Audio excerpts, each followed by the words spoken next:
chill of October slipped through my threadbare cardigan as I hurried Liam toward the hospital entrance. My son's small hand clutched mine, his Batman backpack bobbing against his narrow shoulders with each step.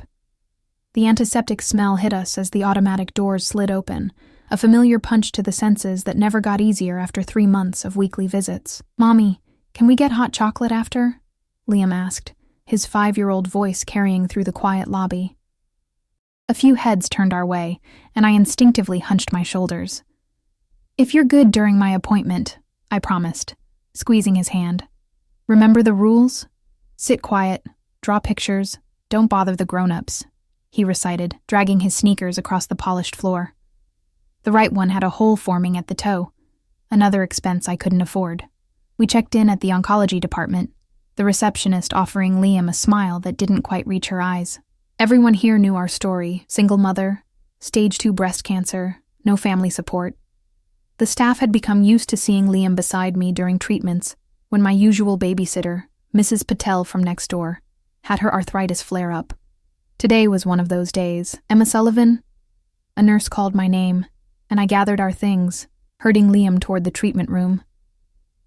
"The doctor wants to discuss your latest results first," she said quietly, leading us to a consultation room instead. My stomach clenched. Changes in routine were never good news. The small room had 2 cushioned chairs facing a desk. I settled Liam with his coloring book and crayons on one chair while I took the other. "Color me something pretty," I whispered, kissing the top of his head. His dark curls needed a trim, but haircuts were another luxury that would have to wait. Dr. Martin entered moments later, his face unreadable as he slid into his chair. He opened my file and adjusted his glasses. "Emma, there's been a development with your insurance coverage," he began, and my heart sank. Not insurance. Anything but insurance problems. "The experimental treatment protocol we discussed. Your coverage has been denied. They're claiming it's still too experimental." The room seemed to tilt sideways. "But you said this was my best chance," I whispered, conscious of Liam beside me, his crayon scratching steadily across paper. "It is," Dr. Martin agreed, removing his glasses to rub his eyes. "We're going to appeal, of course, but these things take time, and with the aggression of your particular case—" "Time I don't have," I finished for him. The words hung between us like a death sentence. He leaned forward, voice lowered. "There are other options we can discuss. Standard treatments that you already told me have a 30% lower success rate for my type of cancer." I cut in, fighting to keep my voice steady. "I have a 5-year-old, Dr. Martin. I need the best chance." "Mommy, I need the bathroom," Liam interrupted, tugging at my sleeve. I forced a smile. "Can we take a quick break?" Dr. Martin nodded, his expression sympathetic in a way that made me want to scream. I didn't need sympathy. I needed a miracle.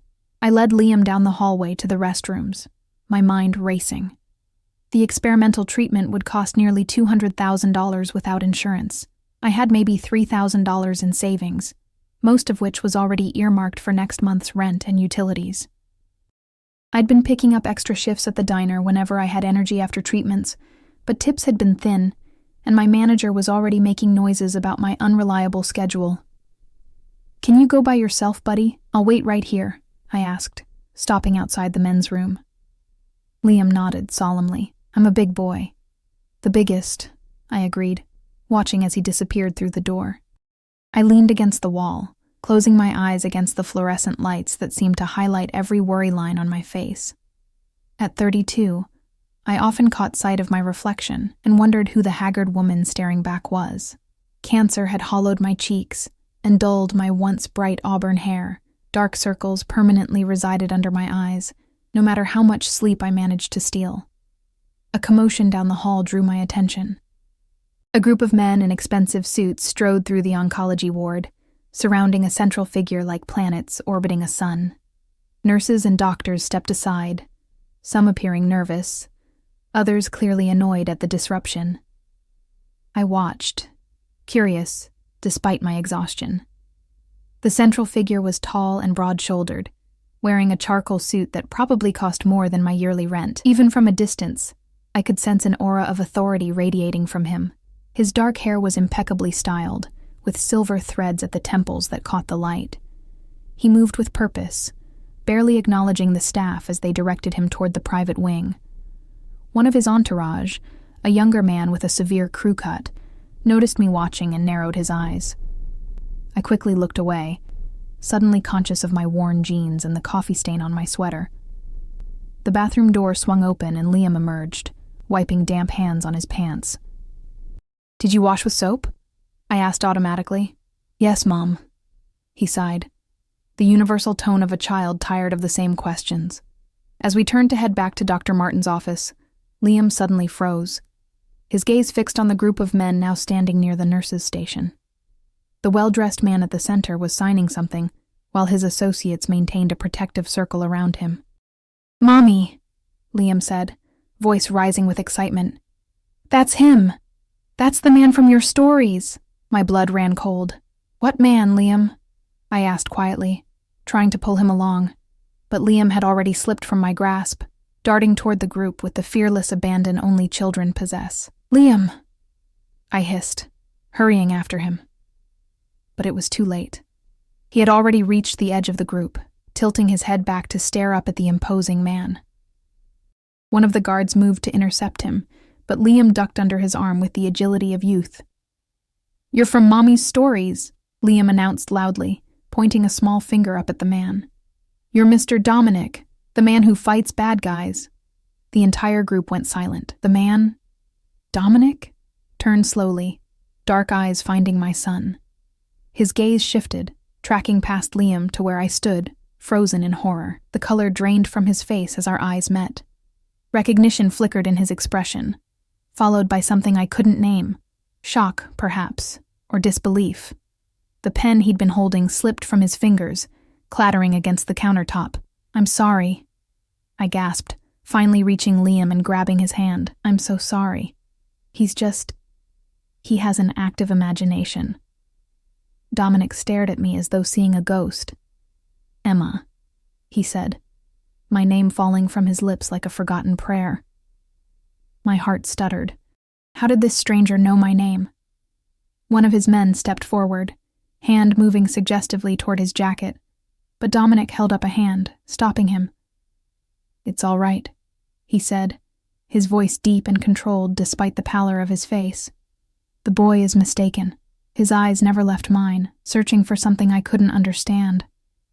I pulled Liam closer to me. "I'm sorry for the interruption," I repeated, desperate to escape the intensity of his gaze. "We'll just go." "Wait," Dominic commanded, and though his tone was soft, it carried unmistakable authority. "Your son," his eyes dropped to Liam, studying his features with unnerving intensity. "How old is he?" The question sent alarm bells ringing through my head. I took a step back, clutching Liam protectively. "That's really none of your business," I said, finding my voice despite the fear climbing up my throat. "Come on, Liam." Dominic's expression hardened. "5, he said, not a question but a statement. "He's 5 years old." I felt the blood drain from my face. How could he know that? "Mr. Romano," a nurse interrupted nervously. "Your wife is waiting." "Wife?" The word hit me like a slap. This man, this stranger who somehow knew me, had a wife waiting for him in the private wing. Of course he did. Men like him always had everything. "Take care of it," Dominic said to one of his men without looking away from me. "I have something more important to attend to." The younger man with the crew cut looked between us, his expression guarded. "Sir, Mrs. Romano." "I said take care of it, Vince," Dominic snapped, the first crack in his composed facade. I seized the distraction to turn away, tugging Liam back toward Dr. Martin's office. My heart pounded so hard I could feel it in my fingertips, a dizzying rush of adrenaline and confusion. "Mommy, why are we leaving? That was him! From your stories!" Liam protested, dragging his feet. "Liam, please," I begged, not daring to look back. I never told you stories about anyone named Dominic." "Yes, you did. He's the king who lost his queen, remember? You said he had sad eyes just like him." My stomach dropped. I had told Liam that story, a fairy tale I'd invented on a night when he'd asked about his father, a king who'd lost his queen to a terrible curse. who searched the kingdom for her. It was just a bedtime story, crafted from my own loneliness and regret. I'd never named the king Dominic.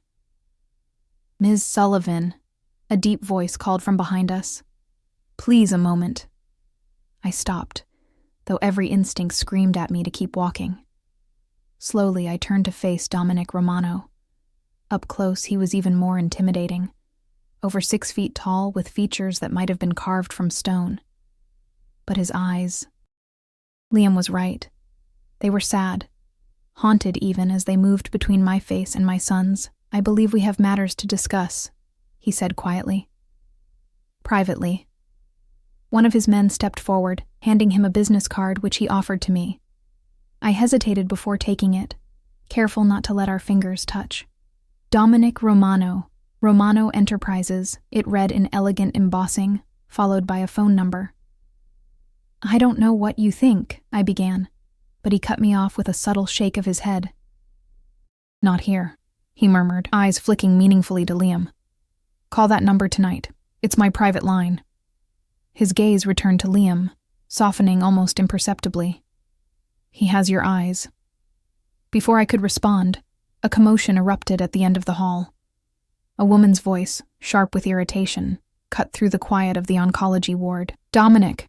I've been waiting for 20 minutes. Dominic's jaw tightened, but he didn't look away from me. "Tonight," he repeated, his voice low and urgent. "Please." Then he was gone, striding back toward his entourage, his tall frame swallowed by the group as they moved to intercept the approaching woman. I stood rooted to the spot, the business card burning between my fingers. "Mommy?" Liam tugged at my hand. Why did the king look scared? I slipped the card into my pocket, my mind spinning. He's not a king, baby. He's just a man who was confused. But as I led Liam back to Dr. Martin's office, a memory surfaced, hazy and distorted by time. A summer night 6 years ago, a charity gala where I'd been working as a waitress. Dark eyes following me across a crowded room. A name whispered against my skin in the shadows of a garden terrace. Dominic.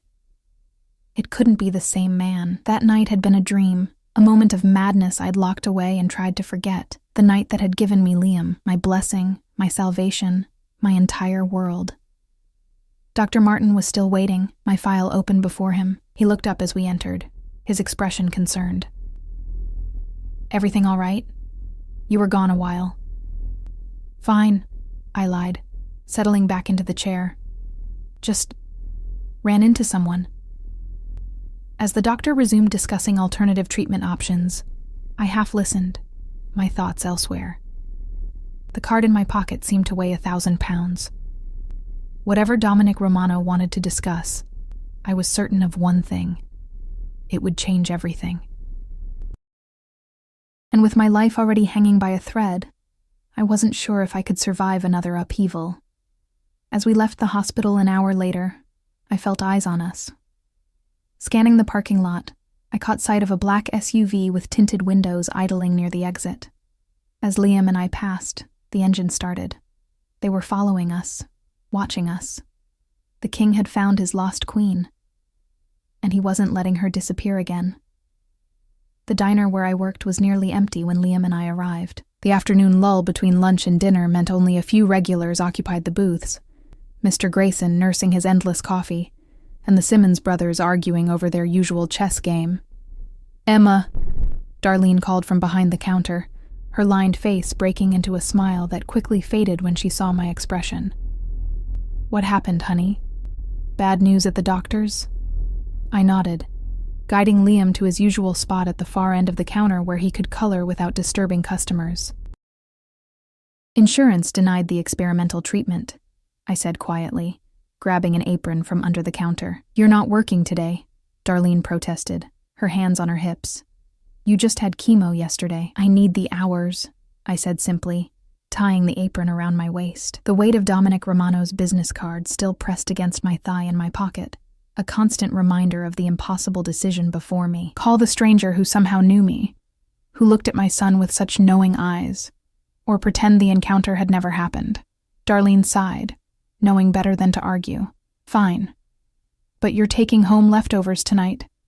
That boy of yours is getting too skinny." I smiled gratefully, brushing Liam's curls back from his forehead. "Hot chocolate?" I asked him, and his face lit up. "With whipped cream?" "Just this once," I conceded, though we both knew it was our ritual, not an exception. As I prepared his drink, my hands trembled slightly. The hospital encounter had shaken me more than I wanted to admit. Romano. The name tickled something in my memory. Something I'd heard long after that summer night. Something that made my stomach clench with unease. I served a few customers, grateful for the mindless routine of taking orders and refilling coffee cups. It kept my thoughts from spiraling, at least momentarily. The afternoon sun slanted through the windows, catching the dust motes floating in the air, turning them golden. On days like this, if I squinted just right, I could almost pretend everything was normal. That I wasn't dying, that I wasn't alone. The bell above the door jangled, and I turned. Order pad ready. My greeting died on my lips. Vince, Dominic's crew-cut enforcer from the hospital, stood in the entryway, surveying the diner with cold, calculating eyes.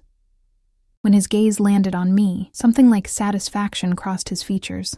My heart hammered against my ribs as he slid into a booth in my section. Not coincidence. He'd tracked us here somehow. "Mommy," Liam whispered loudly, tugging at my apron. "That's the man who works for the king." "Shh."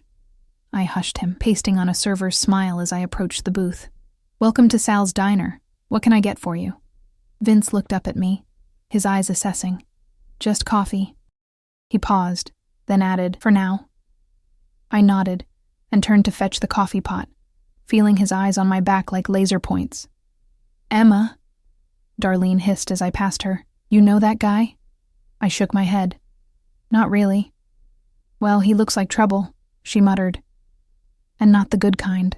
I poured Vince's coffee with a steady hand, determined not to show fear. "Anything else?" I asked, setting the cup down. "Mr. Romano would like to speak with you," he said, his voice low enough that only I could hear. "He sent me to ensure you received his message." "I got the card," I replied, matching his volume. "I haven't decided if I'm calling." Vince's expression hardened. "This isn't a request that you can decline, Ms. Sullivan." A chill ran down my spine. "Are you threatening me?" "I'm advising you," he corrected, taking a sip of his coffee. "Mr. Romano is not a patient man, but he's making an exception in your case." His eyes drifted to where Liam sat coloring. For obvious reasons, my protective instincts flared. "Leave my son out of this," I hissed. "Whatever Dominic Romano thinks he knows. He knows exactly who that boy is." Vince cut in, his voice deadly quiet. "And so do you." The order pad slipped from my suddenly numb fingers. I bent to retrieve it, using the moment to compose myself. "I'll call him tonight," I conceded, straightening. Vince nodded once, satisfied.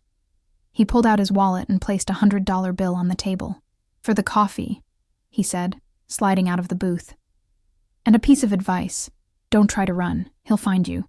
As he passed Liam, he paused, studying my son's dark curls and olive complexion. Features that had never matched my own fair coloring. Features I'd attributed to a nameless, faceless man I'd spent one reckless night with. "Cute kid," Vince said, loud enough for the entire diner to hear. "He looks just like his father." Then he was gone. The bell jangling in his wake, I stood frozen, the $100 bill mocking me from the table. Part of me wanted to chase after him and throw it in his face. The pragmatic part, the part that counted pennies and worried about next month's rent, made me slip it into my apron pocket instead. "Friend of yours?" Darlene asked, eyebrows raised as she approached. "Hardly," I muttered. "Just some guy. Some guy who left $100 for a cup of coffee," she observed skeptically. "Emma, honey, you know you can tell me if you're in trouble." I forced a smile. "It's nothing I can't handle." But as the afternoon wore on, a steady parade of dark SUVs drove slowly past the diner. Sometimes they parked across the street, sometimes they just cruised by. Always with tinted windows, always watching. By the time my shift ended at 6, my nerves were frayed to breaking point. I collected Liam, who had fallen asleep on his coloring books, and bundled him into his jacket. "Want me to walk you home?" Darlene offered, eyeing the black SUV that had been parked outside for the last hour. "We'll be fine," I assured her, though I wasn't certain that was true. "It's only 3 blocks. Those 3 blocks felt like miles as I carried my sleeping son, his head heavy on my shoulder. The October chill had deepened with nightfall, and I pulled Liam's jacket tighter around him. The SUV crawled along behind us, maintaining a distance that was neither threatening nor comforting. Our apartment building was a shabby 4-story walk-up with unreliable heat and a perpetually broken elevator. Tonight, the dim lobby light flickered ominously as I fumbled with my keys, Liam's weight making my arms tremble with fatigue. "Let me," a deep voice offered from behind me. I whirled around, nearly losing my balance. Dominic Romano stood in the doorway, his imposing frame silhouetted against the streetlights. Without his entourage, dressed in a simple black coat over his suit, he looked almost normal. Almost. Except for the aura of power that seemed to radiate from him. "How did you find my apartment?" I demanded, clutching Liam tighter. "You should ask instead why it took me so long," he replied, stepping forward to take my keys gently from my hand. His fingers brushed mine, sending an unwelcome jolt through my system. Part memory, part something I refused to name. He unlocked the door with ease, holding it open for me. I hesitated, trapped between my exhaustion and my instinct to flee. "I'm not here to hurt you, Emma," he said softly, as though reading my thoughts. "Or Liam." The sound of my son's name on his lips made everything suddenly, terrifyingly real. I stepped through the door, and Dominic followed, closing it behind us. The lobby was empty, the mailboxes lining one wall covered in graffiti and dents. The elevator stood open, its out-of-order sign hanging crookedly. "4th floor," I said unnecessarily, starting toward the stairs. "Let me carry him," Dominic offered, reaching for Liam. I stepped back instinctively. "I've got him." Something like hurt flickered across his face before his expression smoothed back to neutrality. "As you wish." The climb was excruciating. My legs, already weak from chemotherapy and a full shift at the diner, protested with each step. By the 2nd floor, my breathing was labored. By the 3rd, my vision had started to blur at the edges. I felt Liam's weight suddenly lighten as Dominic carefully lifted him from my arms. Too exhausted to protest, I let him take my son, watching as he cradled Liam with surprising gentleness. "Which apartment?" he asked when we reached the 4th floor. "4C, I managed, leaning against the wall for support. He waited as I unlocked the door, then carried Liam inside. Our apartment was small, a single bedroom that Liam and I shared, a living area that doubled as a kitchen, and a bathroom barely big enough to turn around in. I'd done my best with secondhand furniture and bright thrift store finds, but there was no disguising the water stains on the ceiling, or the draft from the windows that never quite closed properly. Dominic took it all in with an unreadable expression. "Bedroom?" he asked quietly. I pointed, and he disappeared down the short hallway. I slumped onto our worn couch, gathering my strength. When Dominic returned, his face was grim. "He didn't wake up," he reported, settling into the armchair across from me. It creaked ominously under his weight. We sat in tense silence, studying each other. In the harsh light of my apartment, I could see the fine lines around his eyes, the silver in his dark hair more pronounced than it had appeared at the hospital. He was older than I remembered, mid-40s perhaps, but his physique suggested a man who had never allowed himself to soften with age or success. "Why are you here?" I finally asked, too tired for pleasantries. "You know why," he replied, his dark eyes never leaving my face. "He's mine, isn't he?" The question hung in the air between us, heavy with implications. I could deny it, but what would be the point? Liam's resemblance to the man sitting across from me was undeniable, now that they were in the same room, the same olive skin, the same determined set of the jaw, even the same tiny dimple in the right cheek when they smiled. "Yes," I admitted, the word barely audible. Dominic closed his eyes briefly, as though absorbing a physical blow. When he opened them again, they burned with intensity. "Why didn't you tell me?" The question ignited a spark of anger in my chest. "Tell you? I didn't even know your last name. You disappeared before morning, remember? No note, no number. Nothing. I left my card on the nightstand," he countered, frowning. "There was no card," I said firmly. I looked. His expression shifted, realization dawning. Teresa. He muttered, a muscle working in his jaw. She must have... Who's Teresa? I asked, though I had a sinking feeling I already knew. My wife. He said the word like it tasted bitter. Ex-wife now, though the divorce isn't finalized. The woman at the hospital, I guessed, remembering the sharp voice calling his name. He nodded, rubbing a hand over his face. It's complicated. It always is, I said tiredly. Look, what do you want from us? Money? I won't take it. The lie came easily, even as my mind screamed at me to reconsider. The experimental treatment, Liam's future, our survival. What I want, Dominic said slowly, is to know my son, and to understand why the mother of my child is living like this when I have the resources to provide everything she needs. I didn't know who you were, I reminded him. And even if I had, I trailed off, unsure how to express my complicated feelings about that night. It had been magical, yes, but also reckless. A fantasy that had no place in reality. Even if you had, he prompted, leaning forward. I met his gaze steadily. Would you really have wanted a cocktail waitress with no college degree and no prospects showing up claiming to be pregnant with your child? A man like you? I gestured vaguely at his expensive suit, his obvious wealth. You have a certain type of woman in your life. I'm not it. You know nothing about what type of woman I want in my life, he said, his voice dangerously soft. Before I could respond, a small voice called from the hallway. Mommy. We both turned to see Liam standing there in his Batman pajamas, rubbing his eyes sleepily. When he spotted Dominic, he froze, eyes widening. The king, he whispered, loud enough for both of us to hear. You came back. Dominic's expression transformed, softening in a way I wouldn't have believed possible if I hadn't seen it myself. Hello, Liam, he said gently. I'm not a king, though, just a man. Liam approached cautiously, studying Dominic with undisguised curiosity. You look like me, he declared after a moment. Dominic's lips curved in a small smile. I was thinking the same thing about you. Liam, honey, it's late, I interjected, extending my hand to him. You should be in bed. But the king is here, Liam protested, even as he yawned widely. Mr. Romano, I corrected firmly. And he's leaving soon. Dominic rose from the chair, towering over both of us. I'll come back tomorrow, he said. Not a question, but a statement of fact. His eyes found mine over Liam's head. We have much to discuss. I nodded reluctantly. What choice did I have? Can I say goodnight to him? Dominic asked, surprising me with the request. After a moment's hesitation, I nodded again. 5 minutes, I conceded, moving to the kitchen to give them some privacy while still keeping them in my line of sight. Dominic knelt before Liam, bringing himself to eye level with my son.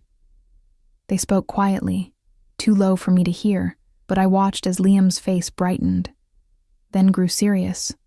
At one point, he nodded solemnly, as though accepting an important mission. Finally, Dominic stood, ruffling Liam's hair with a gentleness that seemed at odds with his powerful presence. Good night, buddy, he said, his voice carrying across the small apartment. I'll see you tomorrow. Promise? Liam asked, and something in his hopeful tone broke my heart. How many times had he asked about his father? How many bedtime stories had I invented to fill the void? I promise, Dominic replied, his expression grave. A Romano always keeps his word. As I tucked Liam back into bed moments later, he looked up at me with wide, excited eyes. Mommy, is he really my daddy? The question I'd dreaded for years. We'll talk about it tomorrow, I hedged, smoothing his covers. Sleep now. He said he's going to take us to his castle, Liam murmured, already drifting off. He said we'll never be cold again. I froze, a chill running down my spine.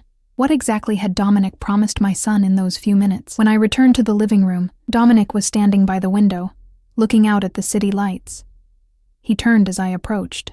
He's extraordinary, he said simply. Yes, he is, I agreed, crossing my arms protectively over my chest. Why didn't you try to find me? He asked, returning to the question that seemed to be eating at him. After you discovered you were pregnant. I sank back onto the couch, suddenly aware of how the chemo had drained me. I tried, I admitted.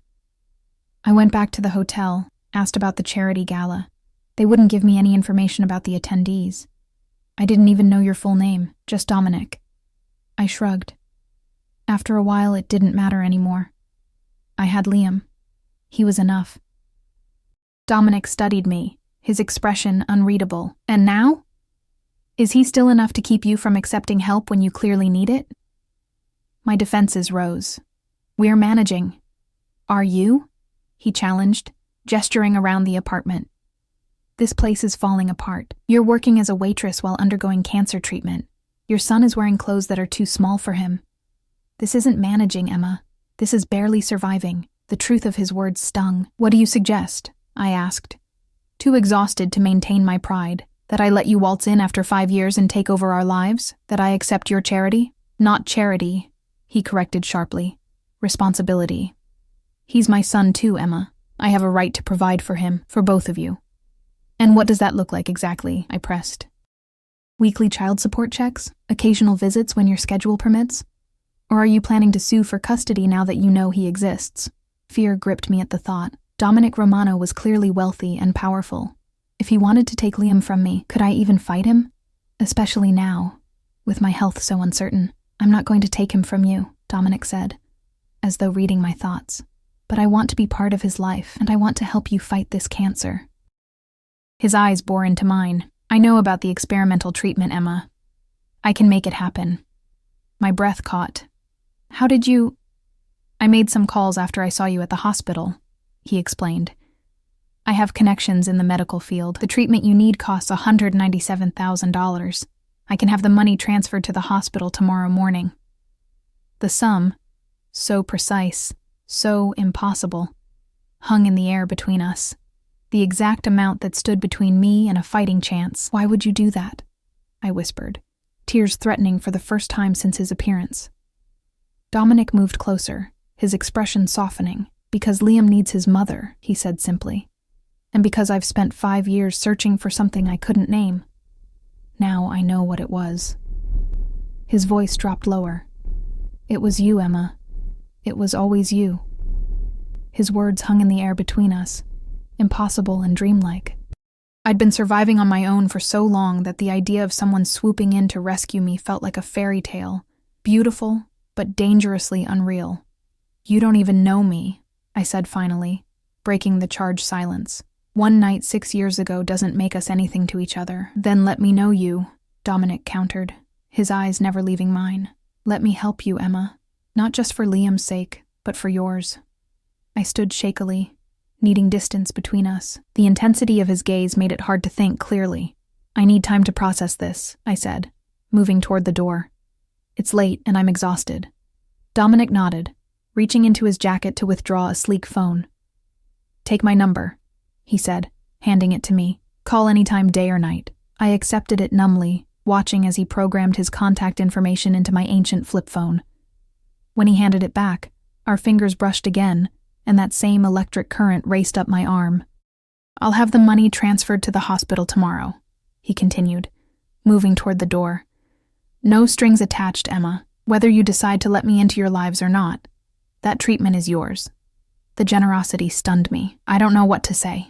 Say you'll think about it, he replied, his hand on the doorknob. About us. About what we could be to each other. Before I could respond, he was gone, the door closing softly behind him. I sank back onto the couch, my mind reeling.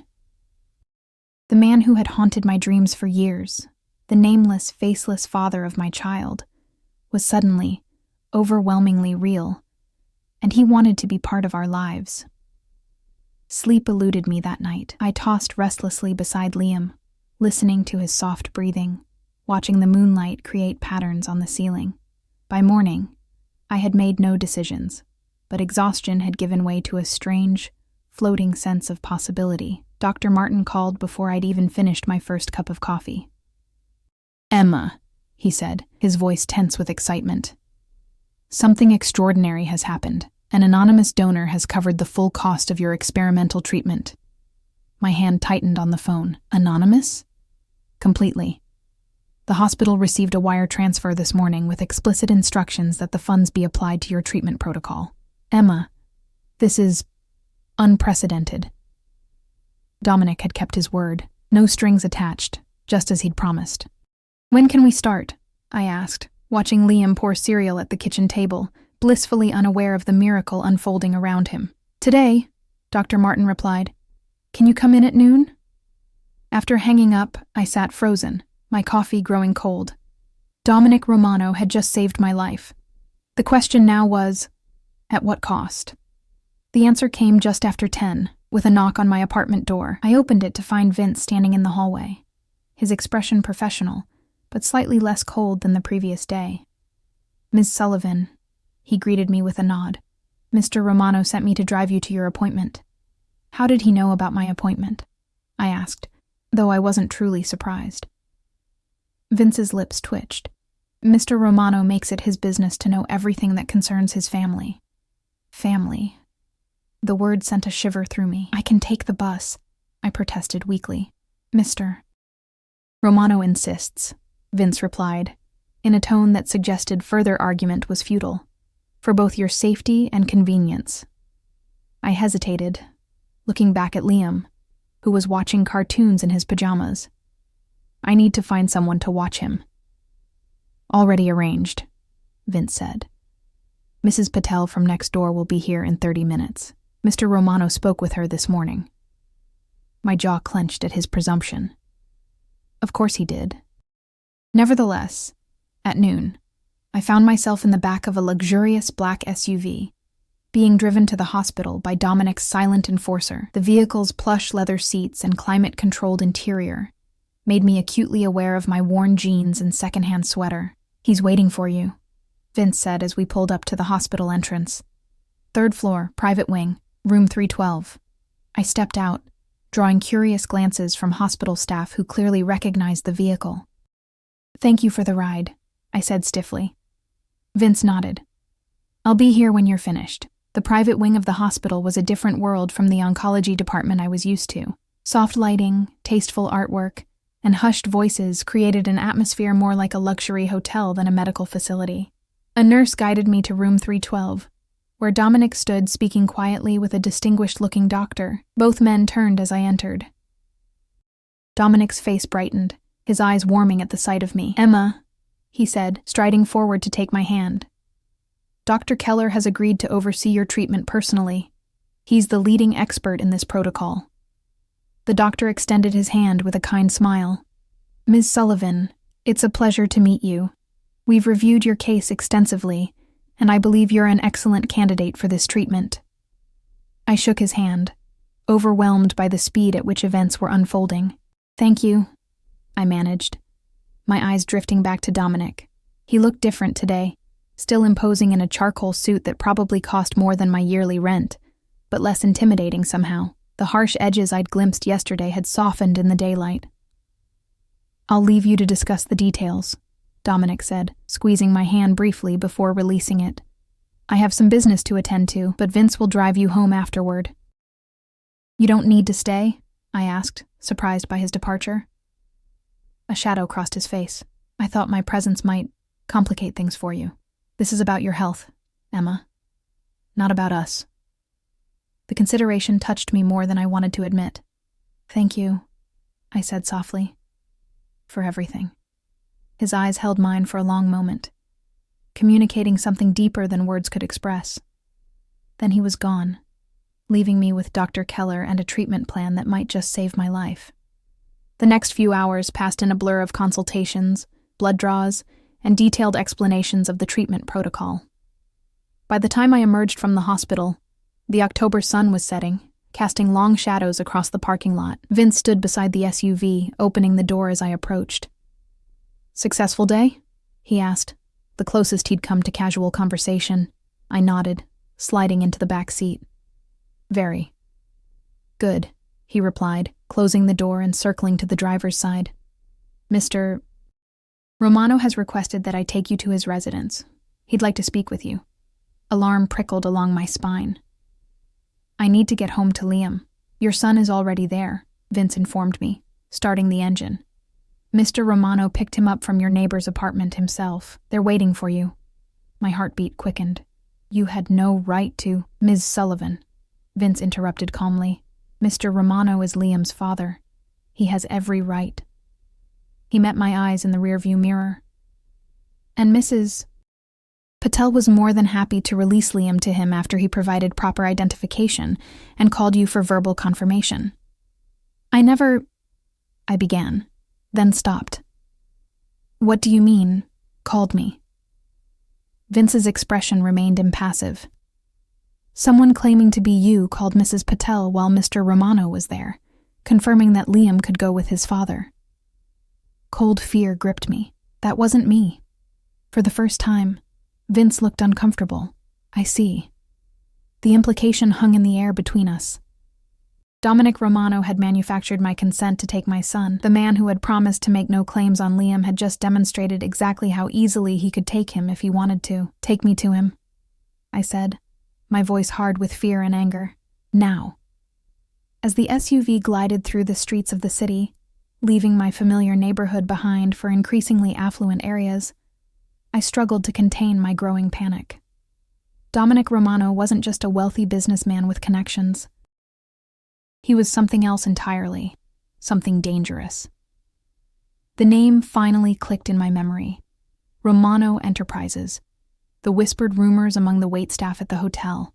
The mysterious businessman with ties to organized crime. The man whose name was never spoken directly, only alluded to with nervous glances and hushed tones. I had given my heart to a ghost for one night 6 years ago. Now that ghost had a name, a face, and my son. The SUV pulled through imposing iron gates that opened automatically at our approach. A winding driveway led to a sprawling mansion perched on a hillside overlooking the city. Floodlights illuminated a facade of stone and glass, modern and fortress-like in its grandeur. Welcome to Romano Estate, Vince said, as he parked in a circular driveway in front of massive double doors. I barely heard him, my attention fixed on the house. No, castle was more apt, where my son was being held. If anything has happened to him, I began, my voice trembling with barely contained rage. Ms. Sullivan, Vince interrupted, his tone surprisingly gentle. Mr. Romano would cut off his own hand before harming that boy. Whatever else you may think of him, believe that. Before I could respond, the front door swung open. Liam burst out, his face alight with excitement. Mommy, come see the pool and the game room. There's a whole movie theater downstairs. Relief flooded me as I scrambled from the car, kneeling to embrace him. Are you okay? I whispered, checking him over. I'm awesome, he exclaimed, bouncing on his toes. Daddy showed me everything. Daddy. The word struck me like a physical blow. One afternoon, and Dominic had already claimed that title in my son's heart. I looked up to see Dominic standing in the doorway, watching us with an unreadable expression. He'd changed from his business suit to dark jeans and a simple black sweater that somehow made him appear more approachable. Emma, he greeted me, his voice carefully neutral. Please come inside. I stood, keeping Liam close to my side as we approached the house. You had no right to take him without my permission, I said quietly, ensuring Liam couldn't hear. We need to talk, he replied, stepping aside to let us enter. Privately. The interior of the mansion matched its exterior, sleek, modern, and intimidating in its perfection. Soaring ceilings, marble floors, and tasteful artwork created an atmosphere of restrained luxury. It was beautiful, but cold, lacking the lived-in warmth of a true home. A middle-aged woman in a simple uniform approached us, her smile warm despite the formal setting. Mr. Romano, dinner is ready whenever you'd like to be served, she said with a slight accent I couldn't place. Thank you, Elena, Dominic replied. Liam, would you like to go with Elena to see what she's prepared for dessert? I need to speak with your mother for a few minutes. Liam looked up at me questioningly. Despite my anger, I nodded. It's okay, baby. I'll be right here. Once Liam had disappeared with Elena, Dominic gestured toward a doorway off the main hall. My study. We'll have privacy there, I followed him into a wood-paneled room lined with bookshelves. A massive desk dominated one end, while a sitting area with leather couches occupied the other. Floor-to-ceiling windows offered the same spectacular view of the city lights below. Dominic closed the door behind us, then moved to a sideboard where crystal decanters gleamed in the low lighting. "Drink?" he offered. "Answers," I countered, standing rigidly in the center of the room. "Starting with who you really are and why you faked my permission to take my son." He poured himself a measure of amber liquid, his back to me. "I am exactly who I appear to be," he said, turning to face me. "Dominic Romano, CEO of Romano Enterprises. A businessman with interest in real estate, shipping, and private security. And the other businesses?" I pressed. "The ones that require men like Vince?" His expression hardened slightly. "My family has a complicated history, one that I've worked hard to legitimize over the past decade." He took a careful sip of his drink. "As for Liam, I apologize for the deception. When Mrs. Patel hesitated to release him to me, I made a judgment call. An incorrect one, it seems." "A judgment call?" I repeated incredulously. "You impersonated me to take my child." "Our child," he corrected, his voice hardening. "And I brought him to my home, not to harm him, but to show him where he belongs. Where you both belong." I shook my head, backing away. "You're delusional if you think one treatment payment gives you the right to—" "This isn't about the money," Dominic interrupted, setting his glass down with a sharp click. "This is about family, about the 5 years I've lost with my son because you didn't try hard enough to find me. The accusation stung. I told you, I had no way to—" "You had ways," he cut in. "You could have pressed harder at the hotel, contacted the charity organizers, asked around about who I was." His eyes flashed with barely controlled emotion. "Instead, you gave up. You robbed me of 5 years of his life." Anger flared within me. "And where were you during those 5 years? You said yourself you've been looking for something you couldn't name, if I meant anything to you after that night.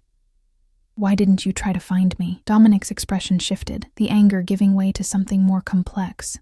"I did," he said quietly.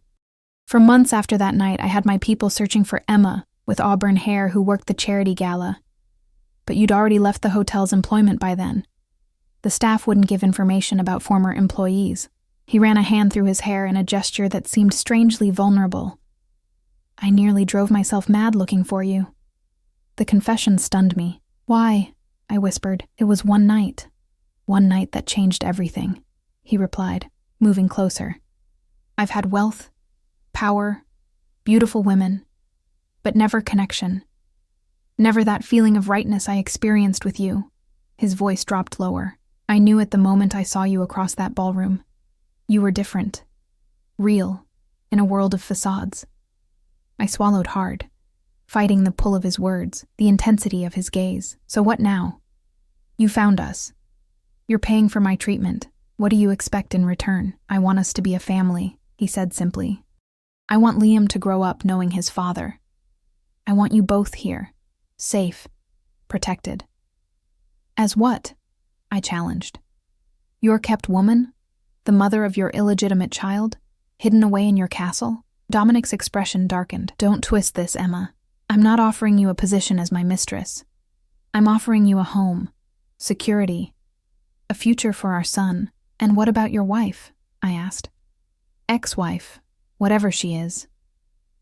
"Teresa and I have been separated for 3 years," he said dismissively. "The divorce will be finalized next month. She's fighting for a larger settlement, which is why she showed up at the hospital. Our marriage was—" He paused, searching for the right word. "Political. Advantageous for both our families. There was never love between us. Unlike the great love you felt for me after one night." I couldn't keep the skepticism from my voice. His eyes locked with mine. "I'm not claiming it was love," he said carefully. "I'm saying it was significant. Important enough that I never forgot you. That finding you again feels like—" He hesitated. "Like finding a missing piece of myself." The sincerity in his voice shook me. This powerful, dangerous man was laying himself bare in a way I hadn't expected. It would be easier if he were just trying to buy me, to claim ownership of Liam. His vulnerability was far more difficult to resist. "I can't just move in here and play house with you," I said finally. "We're strangers, Dominic. Whatever connection we shared 6 years ago, we need to build something real now, for Liam's sake." Relief crossed his features. "So, you're willing to try?" Before I could answer, a soft knock interrupted us. Elena opened the door, Liam peering around her legs. "Sorry to disturb you, sir, but dinner is getting cold, and the young man is quite hungry," she said apologetically. Dominic's expression softened as he looked at our son. "We can't have that, can we? We'll continue this discussion later," he added to me. The dining room, like everything else in the mansion, was absurdly grand. A long table that could seat 20, crystal chandeliers, and silver place settings that probably cost more than my entire apartment. Elena had set 3 places at one end, making the vast space feel slightly more intimate. Liam climbed into his chair, his eyes wide as he took in the formal setting. "Do kings eat like this every day?" he whispered loudly to Dominic. A smile tugged at Dominic's lips. "Not kings, buddy. Just lucky people." As we ate, I watched the interaction between father and son with mixed emotions. Dominic was patient, attentive, genuinely interested in everything Liam had to say. For his part, Liam had already accepted this man as his father without question, the natural resilience of childhood allowing him to embrace the sudden change in his world. "After dinner, can we watch a movie in the big theater?" Liam asked, his face smeared with chocolate from the elaborate dessert Elena had prepared. I opened my mouth to refuse. We needed to get home, to return to our normal life, but Dominic spoke first. "It's getting late, buddy. How about tomorrow? You and your mom can stay in the guest house tonight, and we'll have all day tomorrow for movies." "We're not staying," I said firmly, wiping Liam's face with a napkin. "Mommy, please," Liam begged, his eyes wide and pleading. "Just one night in the castle?" Dominic's gaze met mine over our son's head. "The guest house is completely separate from the main house," he said quietly. "You'll have total privacy, and it would save you the drive back to your apartment tonight when you're clearly exhausted." He was right about my exhaustion. The treatment had taken more out of me than I wanted to admit, and the emotional roller coaster of the day had left me drained. The thought of returning to our cold apartment, with its drafty windows and unreliable heat, held little appeal. "One night," I conceded reluctantly, "but tomorrow we go home and figure this out properly." Dominic nodded, satisfaction gleaming in his eyes. "One night is a start." The guest house, as Dominic had called it, was larger than my entire apartment building, a charming 2-story cottage nestled at the edge of the estate's manicured grounds. It featured a fully equipped kitchen, 3 bedrooms, and luxurious furnishings that made me afraid to touch anything. "Will this be suitable for tonight?" Dominic asked as he showed us through the space, Liam racing ahead to explore every room with delighted exclamations. "It's bigger than our whole neighborhood," I muttered, running my fingers over a marble countertop that probably cost more than I made in a year. A small smile played at his lips. "I'll take that as a yes." He reached into his pocket and withdrew a small velvet box. "For you. A phone to replace that ancient flip model. My number is programmed in it, along with Vince's and the house security team." I hesitated before accepting it. "I don't need—" "Please," he interrupted gently. "For my peace of mind, if nothing else. The treatment you started today will have side effects. I need to know you can reach me if you need anything." His concern seemed genuine, making it harder to maintain my defensive walls. I took the box with a nod of thanks, not opening it yet. "Elena has stocked the refrigerator and pantry," Dominic continued. "And there are clothes in the master bedroom that should fit you both. Nothing extravagant," he added quickly, seeing my expression. "Just basics for tonight and tomorrow." "Thank you," I said stiffly, uncomfortable with his generosity but too tired to argue. Liam came racing back down the stairs, his eyes wide with excitement. "Mommy, my room has space wallpaper, and there are new toys. Can I play before bed?" I glanced at my watch. Nearly 9, well past his usual bedtime. 10 minutes, then pajamas and teeth, I conceded, unable to resist his enthusiasm. As Liam dashed back upstairs, Dominic moved toward the door. "I should let you both get settled. We can talk more tomorrow." "Dominic," I called as he reached for the doorknob, "what exactly did you tell him today? About us? About why he's never met you before?" He turned back, his expression serious. The truth, mostly. That I didn't know about him until yesterday. That if I had, I would have been there from the beginning. A shadow crossed his face. I told him that meeting his mother was the most important night of my life, and finding him was the second. The sincerity in his voice made my chest tighten. And he accepted that? Just like that? Children are remarkably adaptable, Dominic replied. And Liam has clearly been waiting for his father to appear. Those stories you told him about the king searching for his queen created the perfect foundation. His gaze held mine. Thank you for that. For keeping me alive in his imagination. Even when you had every right to paint me as the villain, I looked away, uncomfortable with his gratitude. He needed something to believe in, and now he has something real, Dominic said softly. We all do. He opened the door, pausing on the threshold. Good night, Emma. Call if you need anything. Anything at all. After he left, I sank onto the plush sofa, my mind and body equally exhausted. The events of the past 2 days felt like a dream, or perhaps I was finally waking from a 5-year nightmare of struggle and fear. I opened the velvet box, revealing a sleek smartphone that probably cost more than my monthly rent. Despite my misgivings about accepting gifts from Dominic, the practical side of me couldn't deny the necessity of reliable communication, especially with my health so precarious. Setting it aside, I went upstairs to check on Liam. He had already fallen asleep among the new toys, his small face peaceful in a way I hadn't seen in months. The weight of our precarious existence had affected him more than I'd wanted to admit. I carried him to bed, tucking him under luxurious sheets that felt like clouds, as I brushed his dark curls from his forehead. Curls so like his father's, a tear slipped down my cheek. For 5 years we'd been alone, fighting to survive. Now, suddenly, we weren't alone anymore. The question was whether I could trust this new reality, and the man offering it to us. Morning came with golden sunlight streaming through windows framed by trees I hadn't noticed in the darkness. For a moment, I lay disoriented in the cloud-soft bed, before remembering where we were, and why. The smell of coffee drew me downstairs, where I found Dominic in the kitchen, dressed casually in jeans and a Henley that did little to diminish his commanding presence. Liam sat at the counter, happily demolishing a stack of pancakes. Good morning, Dominic greeted me, offering a steaming mug. I hope you don't mind the intrusion. Liam was awake early, and I thought you could use the rest. I accepted the coffee wordlessly, still processing the domestic scene before me. How easily Dominic had inserted himself into our lives, how naturally Liam had accepted him. We made pancakes, Liam announced through a mouthful. Daddy knows how to flip them in the air. Daddy. The word still jolted me, but Dominic's expression, a mixture of pride and wonder, made it impossible to correct my son. I see that, I murmured, taking a sip of perfectly brewed coffee. Thank you for breakfast. My pleasure, Dominic replied, his eyes lingering on my face. How are you feeling today? Any side effects from the treatment? The genuine concern in his voice disarmed me. A little tired. Nothing serious yet. He nodded, relief evident in his expression. Dr. Keller mentioned the side effects might take a day or two to manifest. He hesitated, then continued more carefully.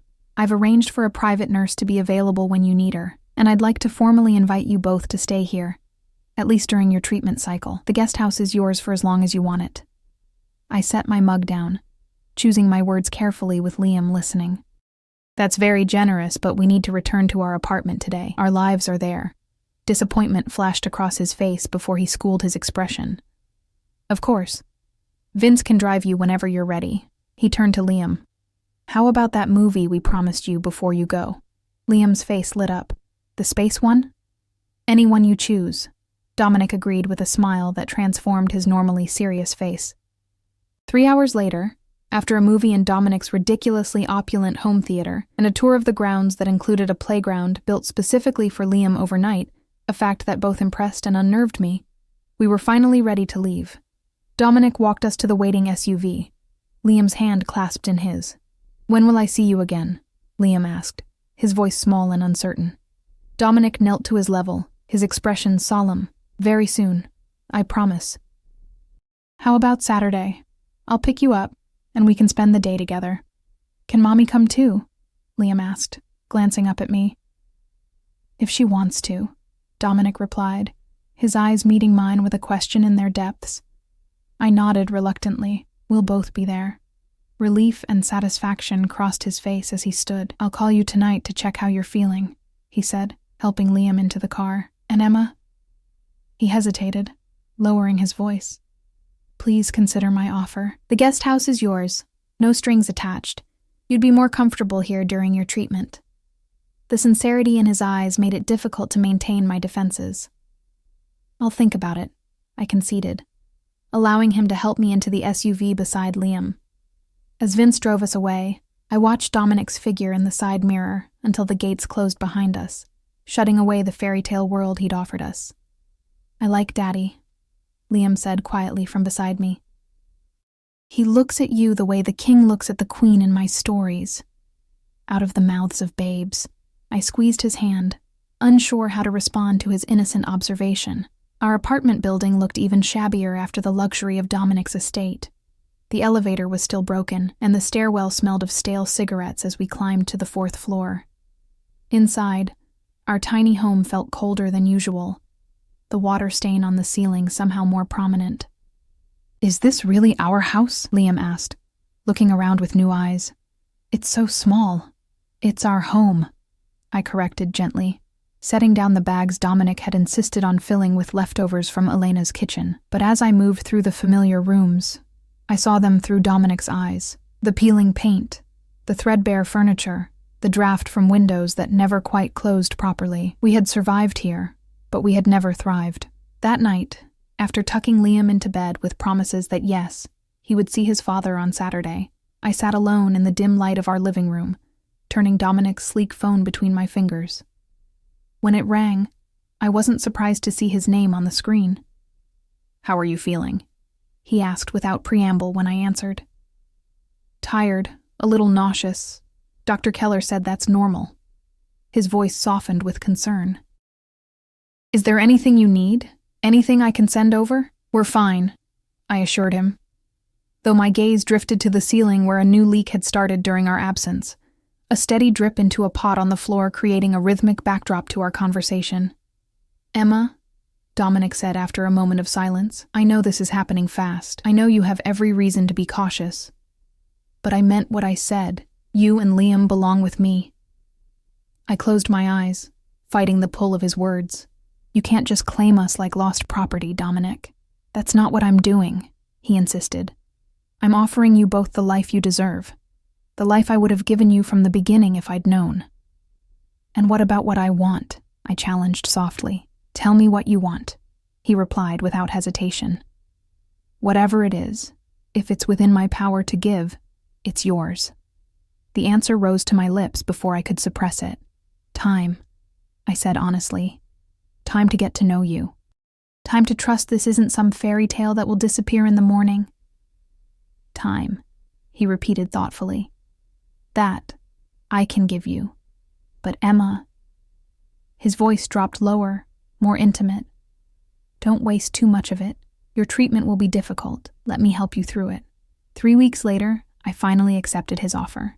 After 7 brutal treatment sessions that left me vomiting and barely able to stand, after struggling up 4 flights of stairs on legs that threatened to buckle, after watching Liam's face grow increasingly worried each time he had to help his mother to bed, I called Dominic from the bathroom floor of our apartment. He arrived in 20 minutes, taking in my pale face and trembling hands without comment. Wordlessly, he lifted me from the cold tile, cradling me against his chest, as though I weighed nothing. Pack a bag for Liam, he instructed softly. You're coming home. Home. The word echoed in my mind as he carried me to the waiting car, as Vince loaded our hastily packed belongings, as we drove through the night to the estate that gleamed like a beacon on the hillside. 6 months passed in a blur of treatments, good days and bad, Liam's delighted exploration of his new world, and Dominic's steady, unwavering presence through it all. He never pushed, never demanded, simply remained, solid and constant as we built something that began to feel remarkably like a family. On a clear spring morning, Dr. Keller delivered the news we'd been waiting for. Complete remission, he announced, his smile wide as he showed us the scan results in Dominic's study. The experimental protocol worked better than we could have hoped. Dominic's hand found mine, squeezing so tightly it almost hurt. The emotion on his face, raw, unguarded joy, mirrored the feeling bursting in my own chest. That night, after Liam had been tucked into bed in his space-themed room that was now permanently his, Dominic and I walked in the gardens behind the main house. The air was cool, but sweet with the scent of early blooms. The sky above us scattered with stars. "I have something for you," he said, stopping beside a marble fountain that glittered in the moonlight. "Not a ring," he added quickly, seeing my expression. "Not yet, though I hope someday." He withdrew a small envelope from his pocket, offering it with uncharacteristic hesitation. Inside was a deed to a charming Victorian house in a quiet neighborhood near good schools. My name was listed as the owner. "I don't understand," I said, looking up at him in confusion. "It's yours," he explained, his dark eyes intent on mine. "Your independence, your security. Whether you choose to stay with me or not, you and Liam will always have a home that belongs to you alone." The gesture, so unexpected, so profound in its understanding of my deepest fears, broke something open inside me. This man, who could have simply taken what he wanted through force or manipulation, was instead offering me the freedom to choose. "Why?" I whispered, my voice catching. "Because I love you," he said simply. "Not just as Liam's mother, not just as the woman from that night 6 years ago. I love who you are now, your strength, your fierce protection of our son, your refusal to be bought or intimidated." His hand rose to cup my cheek. "I want you to choose me, Emma, not because you need me, but because you want me too." In that moment, looking into his eyes, I knew the truth I'd been fighting for months. "I do," I admitted softly. "God help me, I do want you." His kiss was gentle at first, a question rather than a demand. When I responded, wrapping my arms around his neck to pull him closer, it deepened into something that echoed that first night years ago. Passion tempered now by something deeper, something built on shared struggle and mutual respect. "Stay," he murmured against my lips. "Not in the guest house, not as my guest. Stay with me, as my partner, my equal." I drew back slightly to study his face in the moonlight. "Are you sure? Your world is so different from mine. Your business, your connections, are separate from our life together," he assured me. "I've spent the last decade legitimizing Romano Enterprises. Whatever shadows remain from my family's past, they will never touch you or Liam." His expression grew fierce with conviction. "I will always protect you both. Always." I believed him. Despite everything, despite the rational voice warning me of the dangers of his world, I believed him. "Yes," I said finally. "We'll stay, as your family." His smile, brilliant and unguarded, was my answer. Whatever the future held, whatever challenges we faced, we would face them together.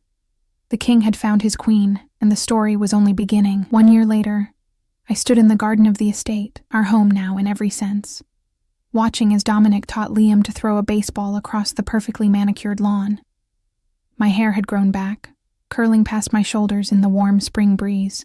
My body had recovered its strength, along with a few new curves that Dominic's appreciative gaze never failed to notice. The diamond ring on my finger caught the sunlight as I rested my hand on the slight swell of my stomach. Soon, Liam would have a sister, a princess to complete our unlikely fairy tale. "Mommy, watch!" Liam called, his face bright with excitement as he caught Dominic's gentle throw. "Daddy says I'm a natural." "You definitely are," I agreed, smiling as Dominic winked at me over our son's head. Later, as dusk settled over the estate and Liam slept peacefully upstairs, Dominic and I sat on the terrace overlooking the city lights below, his arm wrapped around me, drawing me against his solid warmth. "Happy?" he murmured, his lips brushing my temple. "Complete," I corrected, turning to meet his gaze. "For the first time in my life, I feel complete." His eyes, no longer sad, no longer haunted, shone with a contentment that matched my own.